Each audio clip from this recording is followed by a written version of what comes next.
হরে কৃষ্ণ। জয় শ্রী গুরুদেব, জয় শ্রী শ্রী গৌর হরি, শ্রী শ্রী রাধা মাধব কি জয়। আজ আমরা জানব, সামনেই কামিকা একাদশী ব্রত আসছে। এই কামিকা একাদশী ব্রত কি? কামিকা একাদশী ব্রত কবে? কামিকা একাদশী ব্রতের পালন কোন সময় থেকে কোন সময়ের মধ্যে? এই কামিকা একাদশী ব্রত পালন করার বিধি কি? এই ব্রত পালন করে কোন দেবতার পূজা অর্চনা করতে হয়? আমাদের কি কি করণীয়, কি ফল লাভ হবে? এই সমস্ত কিছু আমরা জেনে নেব। 9 আগস্ট 23শে শ্রাবণ রবিবার কামিকা একাদশীর ব্রত উপবাস। 24শে শ্রাবণ 10ই আগস্ট সোমবার সূর্যোদয় 5টা 14 গতে পূর্বাহ্ন সকাল 6টা 17 মধ্যে কামিকা একাদশী ব্রতের পারণ। সকাল 5টা 14 গতে সকাল 6টা 17 মধ্যে পারণ। আর তুলসী পত্র চয়ন করা কোন সময় থেকে নিষিদ্ধ আমরা জেনে নিই। 23শে শ্রাবণ মানে 9 তারিখ রবিবার সকাল 8টা 45 থেকে পরের দিন সকাল 6টা 17 পর্যন্ত দ্বাদশী তিথিতে তুলসী পত্র চয়ন করা সম্পূর্ণ নিষিদ্ধ। এই ব্রতের সম্পর্কে ব্রহ্মবৈবর্ত পুরাণে বর্ণিত হয়েছে। মহারাজ যুধিষ্ঠির ভগবান শ্রীকৃষ্ণকে জিজ্ঞাসা করেছেন এই ব্রতের সম্পর্কে। শ্রীকৃষ্ণ যুধিষ্ঠিরের সংবাদ রূপে বর্ণিত হয়েছে ব্রহ্মবৈবর্ত পুরাণে। এক সময় যুধিষ্ঠির সহ সকল পাণ্ডবেরা বললেন যে, হে গোবিন্দ, হে বাসুদেব, হে মধুসূদন, কৃপা করে শ্রাবণ মাসের কৃষ্ণপক্ষের একাদশী ব্রতের নাম কি, বিধি কি, কিভাবে পালন করতে হবে, কোন দেবতার পূজা করতে হবে, কি কি ফল লাভ হয়, কৃপা করে এই ব্রতের মাহাত্ম্য সম্পর্কে বর্ণনা করুন। তখন ভগবান শ্রীকৃষ্ণ বলছেন যে শ্রাবণ মাসের কৃষ্ণপক্ষের যে একাদশী কি, এই সম্পর্কে একবার দেবর্ষি নারদ, ভক্ত শ্রেষ্ঠ নারদ শ্রী ব্রহ্মাকে জিজ্ঞাসা করেছিলেন।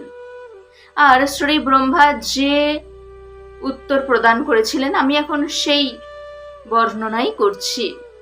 শ্রাবণ মাসে কৃষ্ণপক্ষের একাদশী ব্রতের নাম কামিকা একাদশী ব্রত। শ্রী ব্রহ্মা নারদজিকে বললেন যে, হে নারদ, জগতের কল্যাণের জন্য তুমি প্রশ্ন করেছ, জগতের মঙ্গলের জন্য তোমার এই প্রশ্ন। এই প্রশ্নের উত্তর সবাইকে জানিয়ে দিলে আর সবাই যদি এই ব্রত পালন করে, তাহলে যিনি জানিয়ে দিচ্ছেন আর যারা ব্রত পালন করছেন সবাই ভগবানের কৃপা লাভ করে থাকেন।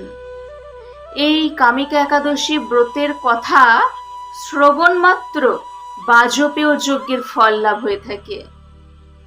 বলা হয়েছে যে এই ব্রত সকল পাপ বিনাশিনী। গঙ্গা, গোদাবরী, কাশী, নৈমিষারণ্য, পুষ্কর ইত্যাদি তীর্থস্থানে গিয়ে দর্শন করলে, তীর্থ দর্শন করলে, স্নান করলে যে ফল লাভ হয়, এই কামিকা একাদশী ব্রত পালন করে ভগবান শ্রীহরির পূজা করলে, কৃষ্ণ পূজার মাধ্যমে তার কোটি গুণ ফল অনায়াসে লাভ হয়ে থাকে। এই কামিকা একাদশী ব্রতের এত মাহাত্ম্য। শ্রীহরির পূজা অর্চনা করতে হবে। এর বিধি হলো কি? ভগবান শ্রীহরির পূজা অর্চনা করতে হবে এই ব্রত পালন করে। আর এই ব্রত পালন করে শ্রীহরির পূজা অর্চনা করলে যে পুণ্যফল লাভ হয় তা অপরিমিত। তা অপরিমিত, তার কোনো পরিমাণ নেই। বলা হয়েছে যে সাগর ও অরণ্যযুক্ত পৃথিবী দানের ফল অনায়াসে লাভ করা যাবে এই কামিকা একাদশী ব্রত পালন করলে। তারপর বলা হয়েছে যে গাভী, দুগ্ধ প্রদানকারী গাভী দান করলে যে ফল লাভ হয়, সেই ফল কামিকা একাদশী ব্রত পালন করলে অনায়াসে লাভ করা যায়। আবার যারা অত্যন্ত পাপী তাপী ব্যক্তি, যারা পাপপূর্ণ সাগরে নিমগ্ন আছে, তাদের কাছে এই ব্রত উদ্ধারের একমাত্র সহজ উপায়। এই ব্রত অত্যন্ত পবিত্র, পাপ নাশক। এই ব্রত শ্রেষ্ঠ ব্রত। এই ব্রতের মতো শ্রেষ্ঠ আর জগতে নাই। ভগবান শ্রীহরি স্বয়ং এই ব্রতের মাহাত্ম্য সম্পর্কে বর্ণনা করেছেন। এই ব্রত পালন করে যদি রাত্রি জাগরণ করা হয়, রাত্রি জাগরণ করে এই কামিকা একাদশী ব্রত পালন করলে সকল দুঃখ দুর্দশা দূর হয়ে যায়। কখনো সেই ভক্ত দুঃখ দুর্দশাগ্রস্ত আর হন না, নিম্নজনী প্রাপ্ত কখনো হন না। বলা হয়েছে যে কেশব প্রিয়া তুলসী পত্র দিয়ে শ্রীহরির পূজা অর্চনা করতে হবে কামিকা একাদশী ব্রত পালন করে। ভগবান শ্রীহরির শ্রীচরণে তুলসী পত্র নিবেদন করতে হবে। যারা তুলসী পত্র দিয়ে, তুলসী মঞ্জরি দিয়ে পূজা করেন, তাদের পাপ পদ্ম পাতায় জল যেমন থাকলে হয়, তো ঠিক সেই রকম পদ্মপাতায় জলের মতো পাপে নির্লিপ্ত থাকেন। তার মানে কি, পদ্মপাতায় জল ধরে কি, জল ধরে না। ঠিক সেই রকম ভগবানের শ্রীচরণে তুলসী অর্পণ করলে পাপ তাকে আর স্পর্শ করে না। বলা হয়েছে তুলসী পত্র দিয়ে ভগবান শ্রীহরির পূজায় ভগবান শ্রীহরি যতটা সন্তুষ্ট হন, মণি মুক্তাদি বহু মূল্যবান রত্ন প্রদানের মাধ্যমেও ভগবান প্রীত হন না। কারণ ভগবান এই পার্থিব এগুলো গ্রহণ করেন না। ভগবান কি করেন? ভক্তের ভক্তি ভাব গ্রহণ করেন। ভক্তিয়া মাম অভিজানাতি ইয়াবান ইয়শ্চাস্মি তত্ত্বতঃ ততো মাং তত্ত্বতো জ্ঞাত্বা বিশ্বদে তদনন্তরম। বলা হয়েছে যে ভক্তির দ্বারা আমাকে ভক্তরা জানতে পারে। যারা ভক্তি পরায়ণ নয়, তারা যতই পার্থিব ধন সম্পত্তি ভগবানকে প্রদান করুক না কেন, ভগবানকে সন্তুষ্ট করা যাবে না। ভগবানকে সন্তুষ্ট করার উপায় হচ্ছে কি? ভক্তি ভাব। বলা হয়েছে যে তুলসী মঞ্জরি ভগবানের চরণে অর্পণ করলে জন্মার্জিত সমস্ত পাপ ক্ষয় হয়ে যায়।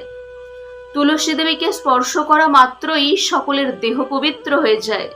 তুলসী দেবীকে প্রণাম করলে সকল রোগ ব্যাধি দূর হয়ে যায়। তুলসী দেবীকে জল সিঞ্চন করলে, জল প্রদান করলে যম ভয় দূর হয়। যমরাজ ওনার দূতদেরকে কখনো সেই ভক্তের কাছে পাঠাবেন না যারা তুলসী দেবীকে জল প্রদান করেন কামিকা একাদশী ব্রত পালন করে। তাই তারপর বলা হয়েছে যে তুলসী চন্দন সহ ভগবানের শ্রীচরণে অর্পণ করলে ভগবত ভক্তি লাভ হয়। তাই তুলসী দেবীকে প্রণাম করতে হবে কিভাবে? হে কৃষ্ণ ভক্তি প্রদায়িনী, কৃপা করে কৃষ্ণ ভক্তি প্রদান করুন। তুলসী দেবীকে এভাবে প্রণাম করতে হয়। আরো বলা হয়েছে কামিকা একাদশী ব্রত পালন করে ভগবানের কাছে দীপদান করতে হয়।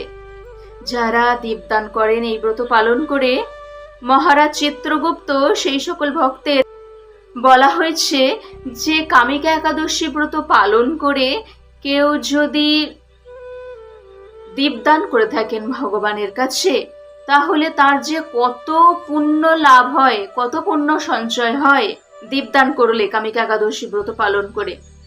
তো সেই পুণ্যের সংখ্যা চিত্রগুপ্ত তিনি গণনা করতে সক্ষম হন না।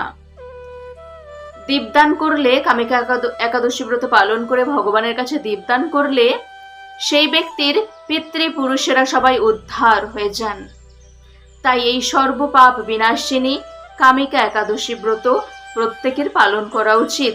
বলা হয়েছে যে ব্রহ্ম হত্যা, ভ্রূণ হত্যা সমস্ত পাপ থেকে মুক্ত হওয়া যাবে। মহাপাপ বিনাশিনী আর মহাপুণ্য ফল প্রদায়িনী। এই ব্রতের মাহাত্ম্য কথা বর্ণনা করলে এবং এই ব্রতের মাহাত্ম্য কথা শ্রবণ করলে ভগবানের কৃপা লাভ করা যায়। সারা জীবন ভক্তিপথে থেকে দেহ পরিত্যাগের পর বিষ্ণু লোক ভগবত ধাম প্রাপ্ত হওয়া যায়। তাই এই ব্রতের মাহাত্ম্য কথা শ্রবণ করতে হয়, বর্ণনা করতে হয়। তাহলে সর্বপাপ মুক্ত হয়ে গিয়ে দেহ পরিত্যাগের পর বিষ্ণু লোকে গমন করা যায়। সবাই কামিকা একাদশী ব্রত পালন করুন। তুলসী পত্র, তুলসী মঞ্জরি ভগবানের শ্রীচরণে অর্পণ করবেন। ভগবান অতি প্রসন্ন হবেন, অতি সন্তুষ্ট হবেন। সবাই আমার সাথে বলুন, হরে কৃষ্ণ কৃষ্ণ কৃষ্ণ হরে হরে, হরে রাম রাম রাম হরে হরে।